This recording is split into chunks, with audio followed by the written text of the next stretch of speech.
Welcome to Created Healthy. I'm Dawn Combs. It's a common idea that God gave us everything we need in nature, but do we believe it enough to walk that out in truth?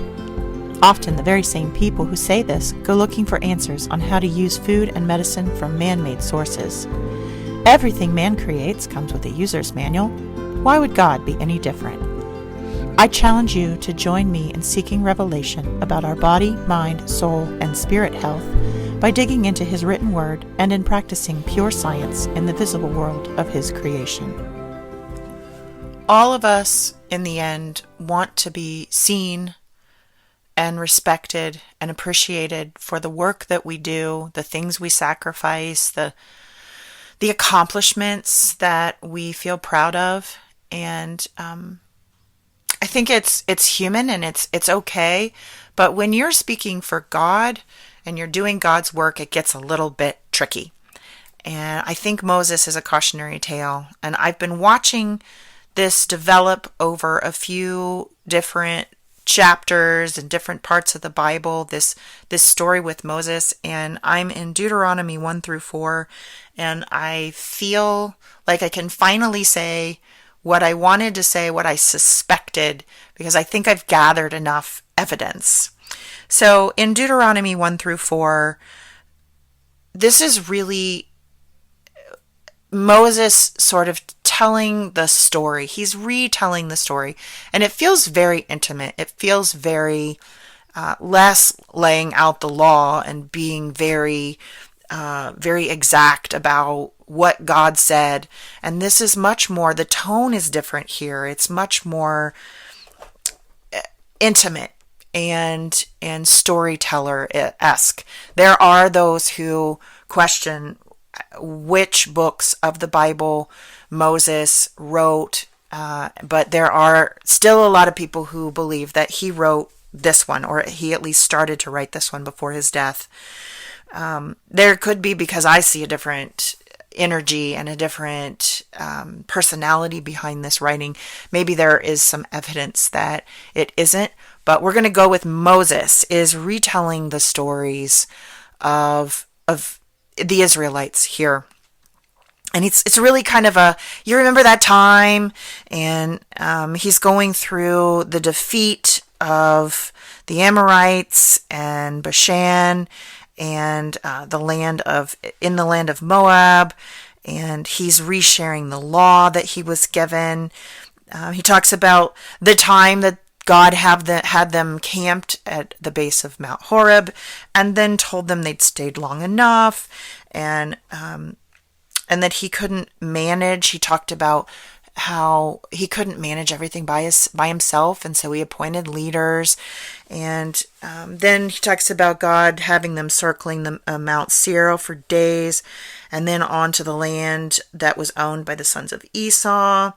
And he goes through a series of, we were near this land, but God told me specifically that we were not to mess with those people, because he was not going to give us those lands. And he's detailing again and again this history where he was in direct conversation with God, and he was going to him first and speaking to him before decisions were made. And then he goes to the situation with the Reubenites and the 2.5 tribes that decided to settle outside of the land of Canaan. And when he gets to this part of the story, he says, I have given you. I begged to let God for God to let me cross the Jordan, but God was angry at me on your account. He's telling this story to the Israelites, or he's telling it to leaders that are more intimate in a retelling of the whole story. He's reminiscing, looking back, and he's talking God said, God did, God didn't let us, God did let us. God let us have these people, but not these people. He let us have this land, but not that land. He drove us around in circles for a while, and then he let us go. And then it changes. I have given you the land. He's talking to the Reubenites and the Gadites and half the Manasseh tribe. I have given it to you. And then he talks about that it's their fault. It's their fault that God is mad at him and he's not going to be able to achieve this promise that he's been leading them all to. And God instead has him go up on Mount Pisgah and look over and see the land that everybody else is going into, but he's not going to be allowed to go there. And he's going to have to, so he asks if he can raise up Joshua to step in because he's worried about the people without a leader. But this tone shift is really important, I think, here. And we've been watching it come since the moment where Moses struck the rock instead of talking to the rock.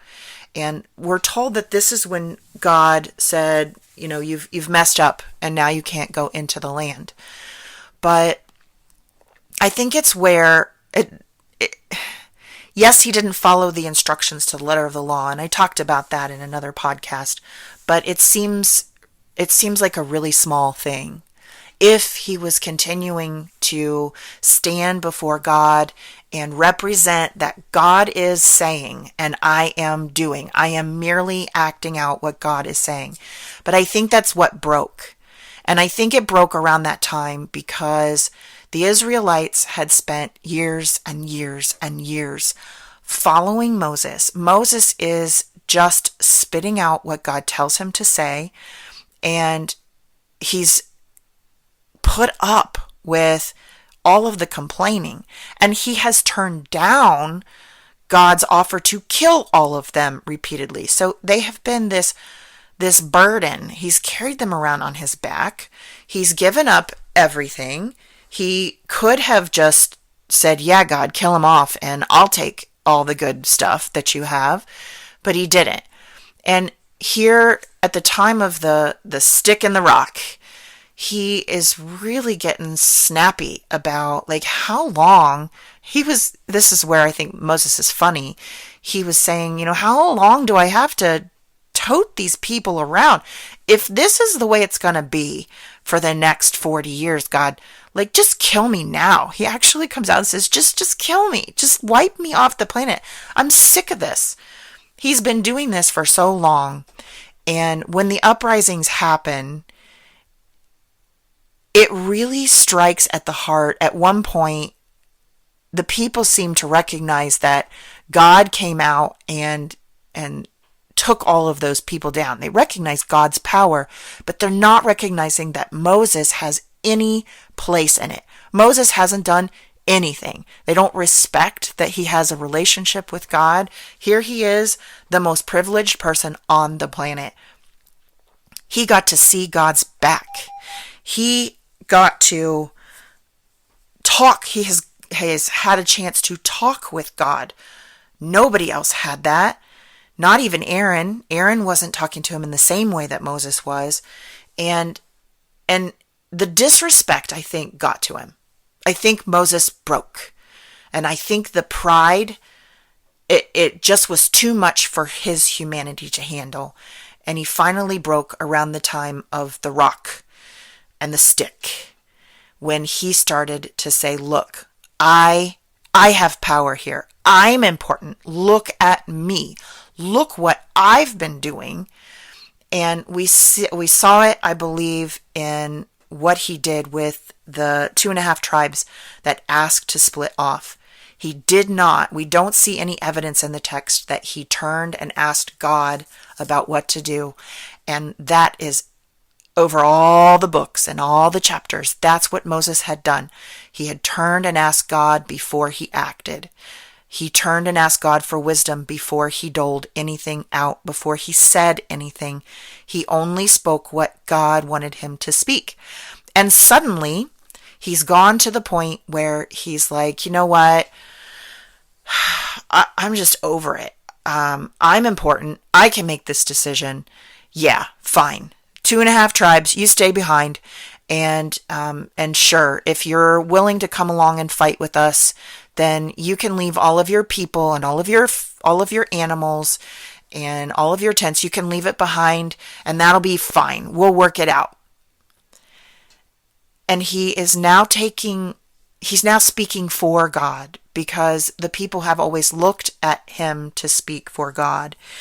And in Deuteronomy here, now he's outing himself again. And I feel like if I were in the room with the perspective that I have at the moment, I would say, whoa, Moses, the very thing that you're pointing out that caused like all of these naughty Israelites didn't get that they were just supposed to follow all the rules and they kept trying to rebel, and you just finally had it, you're doing it too.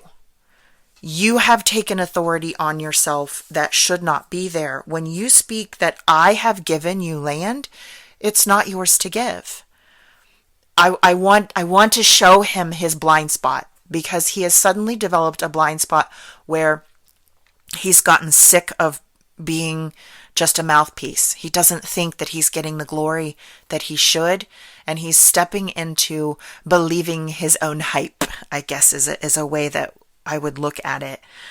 He's sick of being hated, and he's lost objectivity, and he wants to be recognized. And so not only does he say he's giving the land, or he gave the land, but then he talks about, the real reason God isn't letting me into the Jordan is because it's on your behalf. It's because of you guys. It's because I messed up one instruction to you people when you were complaining, and it wouldn't have happened if it wasn't for you. And this is so classic for somebody that is paying a consequence that they don't want. They don't realize that the only person that's responsible for your actions is yourself. Nobody can make you go against God. Nobody can make you take credit for what God is doing. That is on you. He chose to go against God's directions, and instead of owning up to it and being repentant in front of God, he blames it on the Israelites. And there is absolutely, they're ridiculous. If I had to do that, I probably would have asked God to kill me too. But it's not their fault that he made the choice. He goes on here in Deuteronomy 4 to say, he's instructing them as they're going into the land that he's not going to get to go into. And he says, listen to the statutes and judgments I am teaching you to perform, so that you may go take possession of the land. Because if you don't keep these commandments, he specifically says it out of his mouth, and he can't hear what he's saying. He can't hear what God is saying out of his mouth at this point as a warning. I think there's even a chance potentially for Moses to have repented and maybe gotten to go in. But he's standing there telling the Israelites, if you follow everything that I've taught you, if you follow it to the letter, you can go in and take possession of the land. If you don't follow these instructions, you cannot possess the land. And he's warning them because he just knows they're so naughty, and they're not as smart and wise and spectacular, and they don't have the same relationship that he has with God, so he has to warn them. And meanwhile, the words that are coming out of his mouth are wisdom for him. He lost the plot. He put his own pride as an idol before God, and then he wasn't repentant.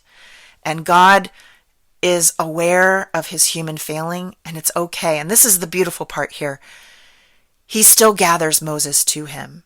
He still loves Moses. He still rewards Moses with eternal life. And Moses isn't damned because he goes against God or he messes up and he has a blind spot about it. There's grace for Moses here. It just means that he is speaking the truth when he says that. If you don't keep all my commandments, if you don't follow what I'm saying, you can't go possess the land.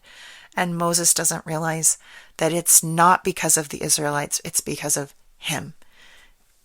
He doesn't realize that he cannot go claim the land. He cannot go claim health and wealth and true connection with God through the chosen plot of ground that you're supposed to act this relationship out with, because he's not following the commandments. Wow. So very, very sad, but also beautiful for us. And also, gosh, I wish I had been in the room to point out what he was saying. Because I've had this happen to me, where truths that I think I'm speaking to other people come out of my mouth and hit me back in the face. Moses just didn't see it. He had built himself up as a wounded party, and we can hurt ourselves in that. We can become blind to the very things that we're doing and have it be obvious to everybody else. I pray that God is blessing you today, and that you have good people around you that will point out when you are speaking truth that you need to hear yourself. Thanks for listening. If you enjoyed this episode, please subscribe and share with a friend. And I'm always interested in hearing what God is laying on your heart. So drop me a rating or review, or join the conversation on Facebook, Instagram, or YouTube at Dawn Combs Really.